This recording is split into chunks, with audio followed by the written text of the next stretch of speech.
This hangout on air is live. And this is the Oneness Talking Point with Melanie Brockwell. I just feel so strange saying that.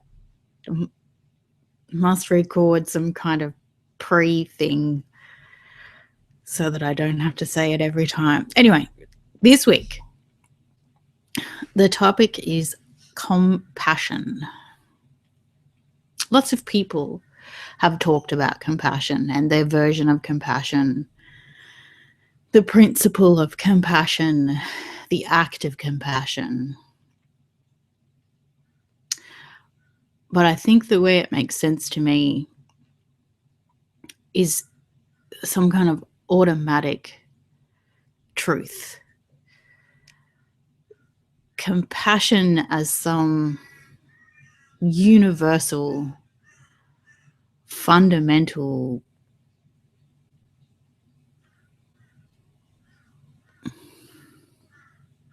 I don't know, mysterious force. I don't really have a language for it. And it's inclusive. So rather than being an act that's perpetrated from a point of self onto a situation, or an act perpetrated from a point of self toward an other person, I understand compassion as an informing perspective. So it's either there or it's not. And there's no judgment either way, as far as I'm concerned. So it's not an ideal. I don't see it as a means to an end. You know, like if you feel compassion, then that makes you a holier person and you will reap the benefits of that. I think for me it's more universal. There's a sense of it's either your job or your purpose to have compassion or it's not. And when I'm talking about compassion, I guess I'm talking about the acceptance, the assumption that what's going on is perfect. That's what going on is what is. And then, you know, that surrender to that truth, regardless of how it feels or how it looks or how it seems. And it's an inclusiveness of what we call our experience, as much as it's an inclusiveness of all the people that we consider exist and all of their behaviors that we would judge wanting. The way that we divide the world into perpetrators and victims. And so it includes a curiosity about perpetrators, you know, those individuals that are considered bad or harmful or unfeeling, criminal, cruel, ignorant, you know, from compassion, from the assumption of compassion, those individuals are accepted as part of the perfection. And it doesn't make it okay, because there's no sense of okay in compassion. Compassion's not about justifying. It's not about righteousness. It's not about right and wrong, acceptable and unacceptable. Compassion is a curiosity about what makes it possible for this to exist. So, what elements make up the reality of a situation where it's possible for child soldiers to exist? What configuration of all that is makes it possible for what we call rape and violence and war and suppression and racism, and all of those things, greed, exploitation, human slavery. What makes it possible for those things to exist? That's what compassion is for me. It's a sense of curiosity. So rather than ending our attention to something with the story that that person was bad or did a bad thing, and what do we do with them now? Or how do we stop other bad people and bad things from happening? Compassionate curiosity, or curious compassion, keeps asking the questions about what makes it possible without ending at a point of judgment, without ending at a point of division and hierarchy and a sense of good and bad. And it's really that simple. And the experience that goes along with that assumption, with that curious compassion, includes a compassion of a response. So you're still upset by, you're still concerned for, you're still confused about, and you still feel pain if someone punches you in the face. It doesn't eliminate any of those things. It doesn't make you equanimous. It doesn't make you immune. It doesn't take away what we have come to call humanity. What it does is it allows you to have compassion for all of your feelings and experiences as included in your curious compassion about what makes it possible. So you have permission. You're allowed to cry. You're allowed to, want to work with people or want to change policy or whatever it is that you feel compelled to do in there. It doesn't take you out of the equation. It includes you in the equation as an equal and essential aspect of the equation. It doesn't extricate punishment and judgment. It includes all of those things, and it allows for a curiosity about all of those things at the same time that it allows an experience and expression of all of those things. So it never feels like you hit a wall or make a conclusion. The assumption is that there's always more information available, and that whatever you're feeling, it's necessary in this moment. Whether you can understand the reason or not. I don't think reasons are as important in oneness as they are in other cosmologies.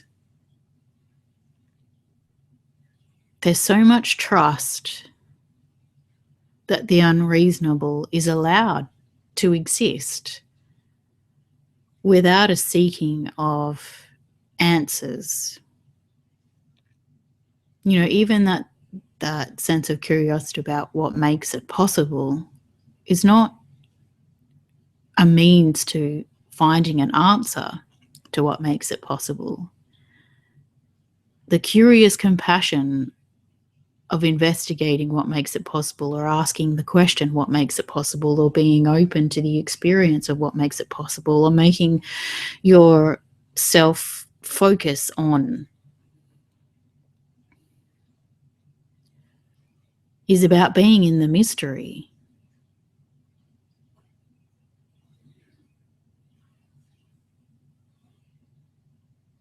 It's more than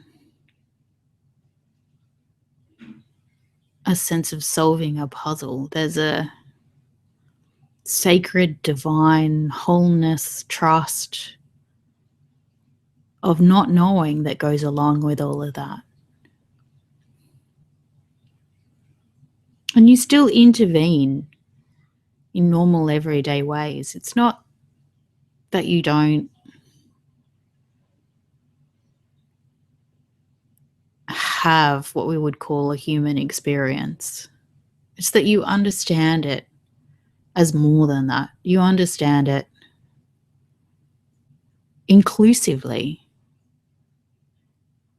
The label human experience becomes curiosity in and of itself. The interventions, immediate and long term, become a curiosity in and of themselves. And so in every moment you come back to the mystery of now, the presence to now, the wisdom of not knowing.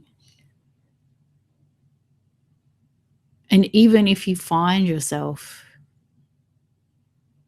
in the now without compassion, and recognize that it's not something you're capable of, then whatever you are doing, whatever you are capable of,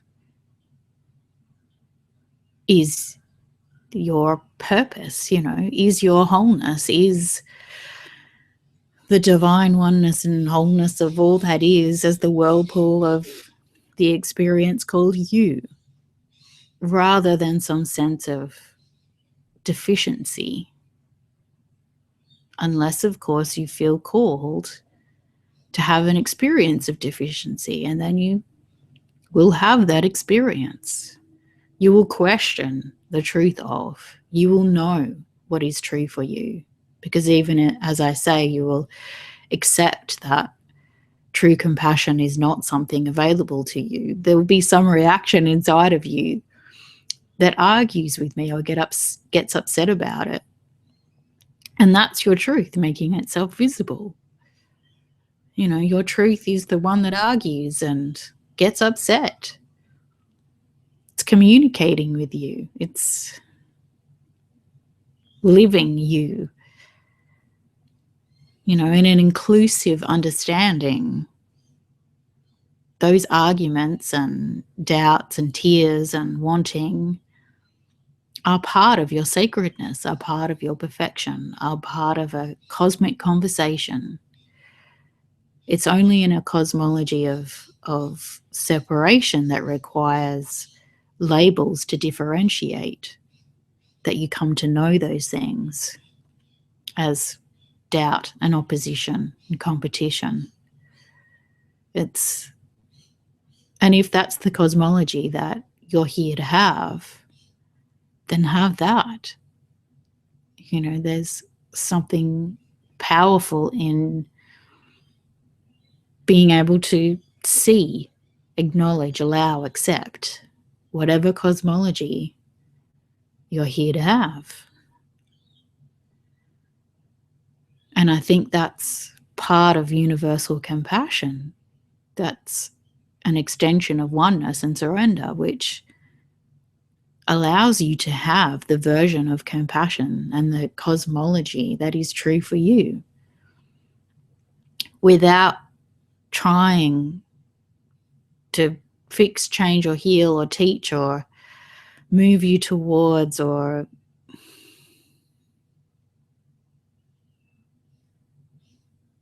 supplicate or re-educate.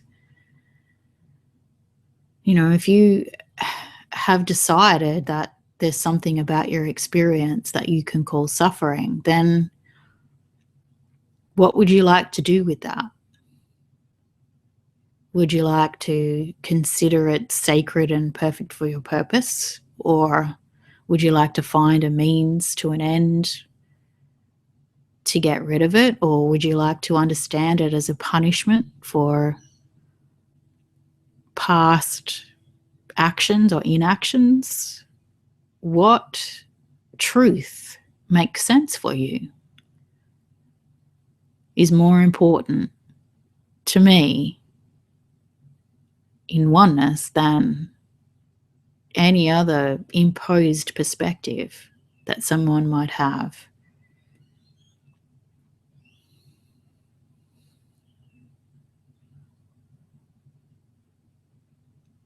I guess one of the exercises that I do with people who want to understand where compassion sits in their cosmology is, if there is a murder, the thing we call murder, which is the name of a crime, which is not the name of a thing, which is constituted by a select criteria of actions. If there is a murder,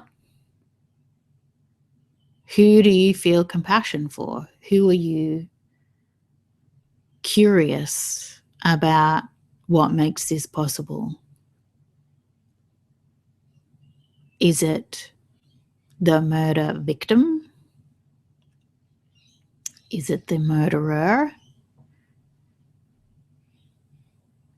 Do you have equal compassion for everyone and everything, or do you only have compassion for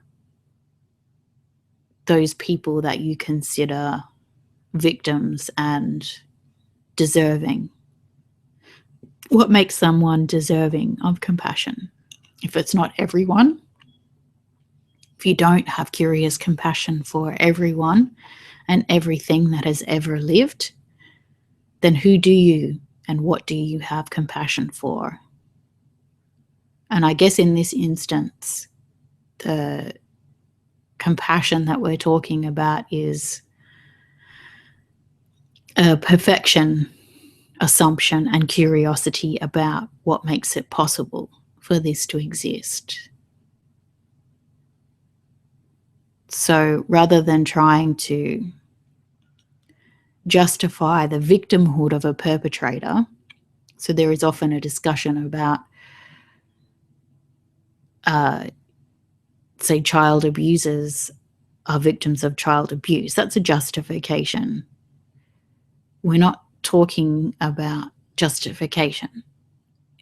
It's perhaps part of your investigation in the curiosity of what makes this possible.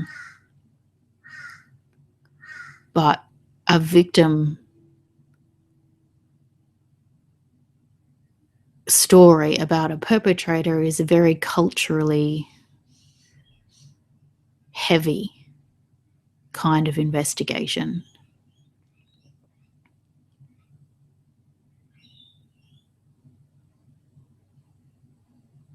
And I guess that comes back more to the logic and reasonableness. I can understand where someone's coming from if they've never been loved, that they weren't capable of loving in a way that makes sense to me. And that's somewhere on the way to compassion, definitely. And if that's where you find yourself, then that's where you find yourself. And that's enough in my eyes. Is that enough in yours? I don't know if you can hear that. That's my washing machine. It sings to me when it's ready. And I can feel there's a lot of beauty in this topic, and there's a lot of sadness, and there's a lot of quietude.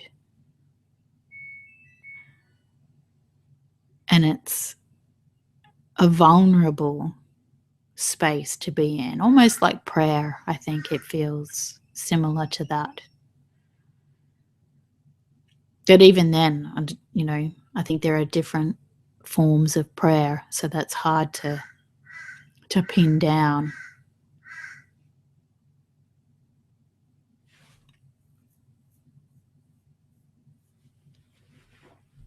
But you figure out how it makes sense to you and have your conversation with yourself about what is compassion, what kind of compassion are you capable of, and where does that sit in your sense of self? Is it okay? Do you want to do something with it? What do you want to do with it?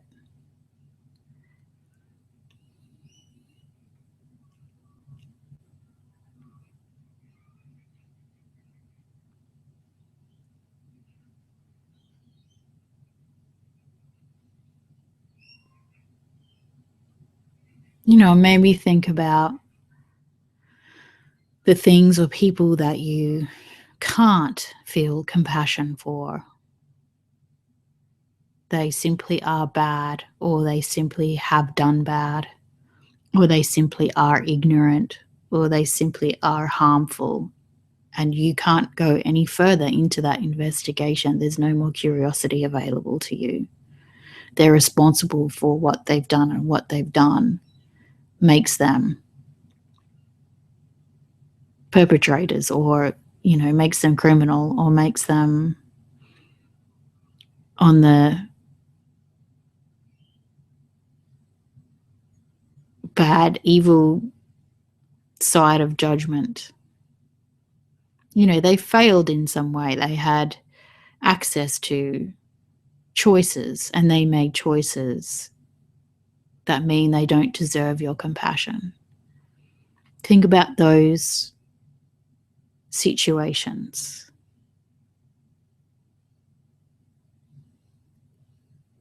How does it feel to be aware of that about yourself?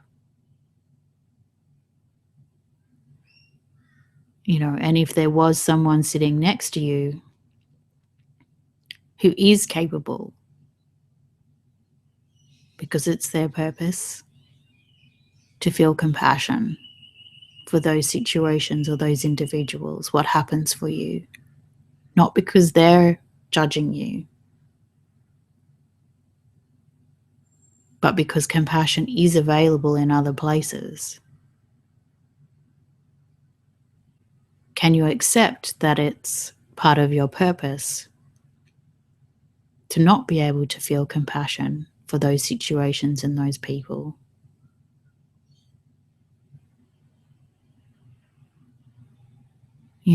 Like real self-awareness, putting all those cards on the table and not dividing them into different sections, really seeing a true reflection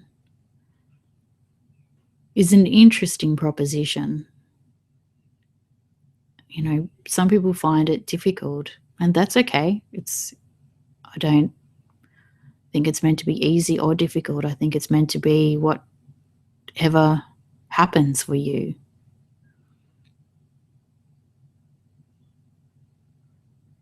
And some people find it liberating to see where their compassion ends. And they're quite happy to take responsibility for that and accept that that's their purpose, that that's part of their cosmology and the wholeness and perfection of who they are. And if they're not feeling compassion in those places, what are they doing? And that's when the real investigation begins. The investigation and curiosity about what we are doing. When we accept that whatever's going on is perfect for our purpose, then what are we doing?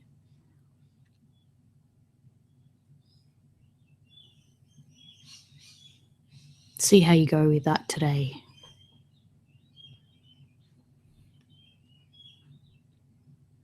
I'm getting really hot in my dressing gown. I'm going to have to take it off. Okay. Lots and lots and lots of love. I'll talk to you next week. Oh, hang on. What's next week? Oh, I think it's relationships. Relationships.